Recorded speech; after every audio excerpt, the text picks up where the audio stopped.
fellow collectors, and welcome to Long's Toys. Today we are taking a look at Core Class Iguanus from the brand new Transformers Legacy line from Hasbro.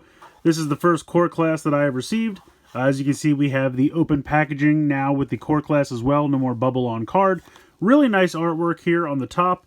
You can see the figure there inside, some more artwork here on this side, and since this is the first Decepticon I've gotten, I can finally confirm that we do have a unique Decepticon mural as opposed to the Autobot one that's on all the Autobot figures, which I have only found Autobots so far. So very excited to finally add a Decepticon to the ranks for Legacy.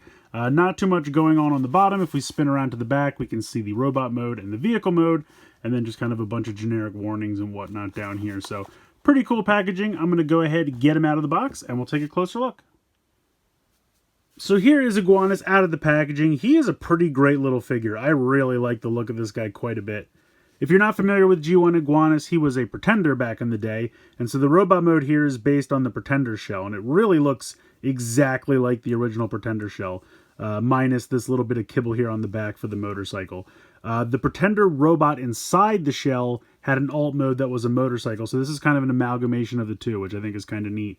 He is kind of the robot mode is the Pretender shell. He transforms into the motorcycle that the robot inside transformed into, so this is a really fun little play pattern. I kind of hope they do more of these. I'll take as many little Pretender robots as they want to do in the Core Class. Really, I'm just having fun with Core Class altogether. It's a really great little class, and they're doing some really great things. But this guy looks fantastic. Head sculpt is phenomenal. Really reminds me of something out of like Masters of the Universe. Just with the kind of, reptilian head. Those yellow eyes really pop against the purple. That just looks really sharp. Some great paint applications here on the chest with the gold and the red. You have this kind of like tannish color here for the belt. Really nice gold here for the kneecaps.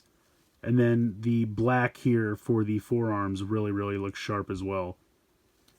So he looks pretty fantastic. I love that he still has his tail too. I think that's really fun. Articulation wise, we have a very limited front to back here with the ball joint for the head, but you can look side to side, no problem. You have a ball joint in the shoulder. You have a ball joint here in the elbow. This piece is all one solid thing in the forearm, no wrist swivel. You do have a waist swivel. As you can see there, you have a ball joint in the hip, and you have a ball joint in the knee, and you also have a ball joint in the ankle. So really nice articulation for this guy. Some really nice paint here on the back as well. The Decepticon symbol looks really sharp. You can see that the wheels here are kind of a fuchsia color, I guess. Maybe magenta, something in there. But yeah, he really looks good. He does come with one little accessory. I guess it's a gun. I guess that's what they're going for here. And this is actually molded in purple, and then all the kind of like bronze and red are painted on. They look really sharp. So he's got a tinier little peg here on the bottom, which can actually fit into his hand. And then he's got the larger, like typical 5mm peg, so it can be used by all of the other larger robots as well. So I think that's pretty cool. Now, if you got all three of the core figures from the first wave, they each come with a weapon that when you put them all together makes like a giant sword. So we'll take a look at that a little bit later on as I open and review them.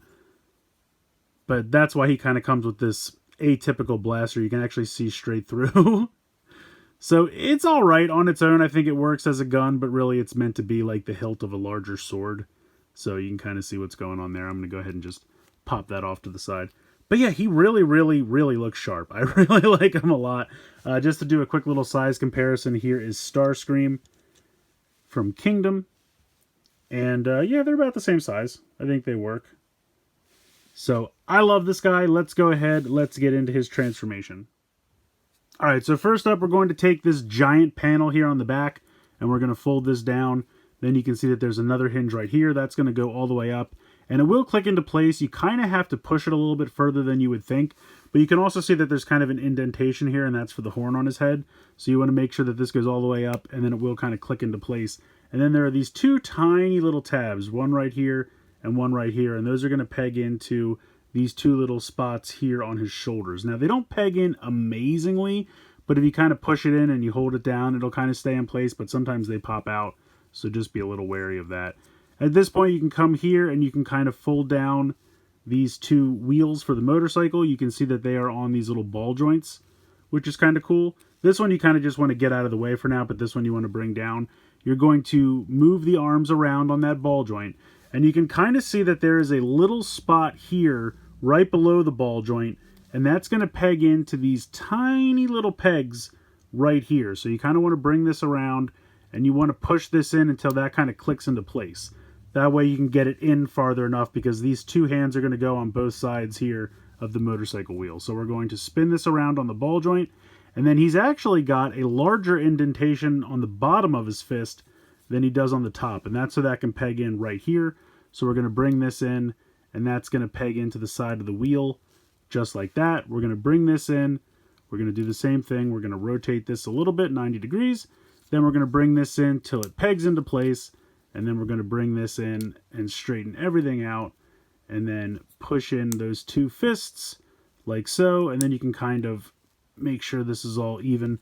And then there's pretty much the front of the motorcycle mode, just like that.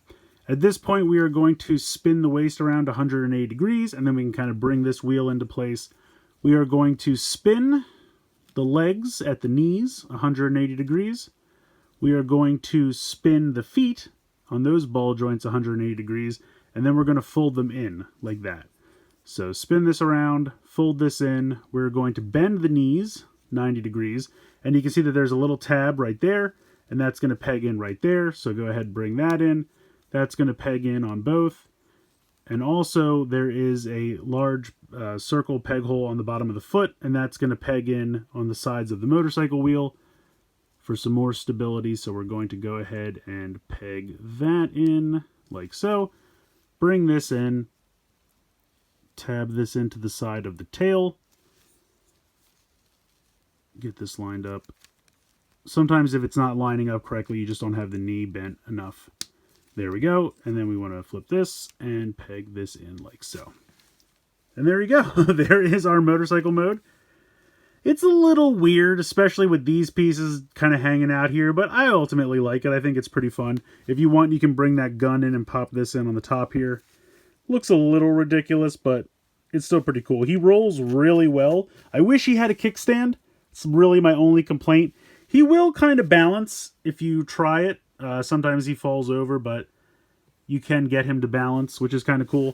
I want to see if we can get Starscream to ride him. I don't know why a jet would ever need to ride a motorcycle, but who cares? Let's try it out.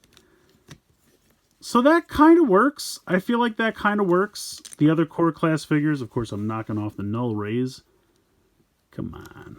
But yeah, you can get the other core class figures to ride him. It actually works pretty well, and now maybe I'm thinking that's why he's kind of a little open in this area, and that's so that you can get legs of another core class. They kind of fit right in there perfectly, honestly. Let me zoom out here a little bit so we can see what's going on here. Yeah, that's pretty awesome. I mean, another core class figure really fits on there perfectly. The legs kind of lock perfectly into place. So that's really cool. He's definitely not going to stand. Can I get him to balance? With another figure on top, it's really difficult, but maybe? Yeah, no, he's not going to. You can kind of extend out one of Starscream's legs, maybe, to kind of... We'll put him in the, like, famous Kaneda Akira pose. So that's cool. I think that's really neat. I love that. I think that's really, really fun that another core class can fit on there so well. Honestly, this guy's pretty great. I really can't think of too much to complain about. I do wish he had a kickstand for the motorcycle mode, but that's not a deal breaker by any means. Having all of the motorcycle kibble on the back is a little bit cumbersome, but it's really not too bad. It looks cool. I think it's neat how they were able to have the motorcycle wheels pop up at the sides like that. This little panel here doesn't peg in as nicely as it should. I mean, it holds in place well enough, but I feel like it's supposed to peg in a little bit tighter to the back, but it's really not that big a deal. But he's just a ton of fun. He looks great. Paint applications are outstanding. I love the fact that he's a callback to an original G1 Pretender shell. That's absolutely fantastic. And I think it's kind of smart the way they were able to take the alt mode from the robot inside, but we don't have a reference for the actual robot mode of the robot inside, but I'm okay with it. This guy is really great. Like I said, I'm loving what they are doing with Core Class right now. I really hope it continues. Give us more G1 characters in Core Class. Give us more of these G1 nods, but not quite the same thing, but I still love it. The weapon is okay, honestly. That's the other thing that maybe I would complain about. Paint applications for it are outstanding. As a blaster, it's okay, but it's meant to serve a greater whole because it's going to be 1/3 of a giant sword that we're going to put together, which can be used by these characters or by the larger robots. So we'll have to see how that looks once we have all three pieces and we can assemble that. Other than that, he's pretty great. Like I said, really, really, really fun. Probably going to be my favorite of the three for this wave, if I had to guess. I mean, he is only the first one I've taken a look at, but I kind of feel like he's going to steal the show for me. Let me know what you guys think in the comments below. Please like, share, and subscribe. Hope you guys enjoyed the video, and as always, thanks so much for watching.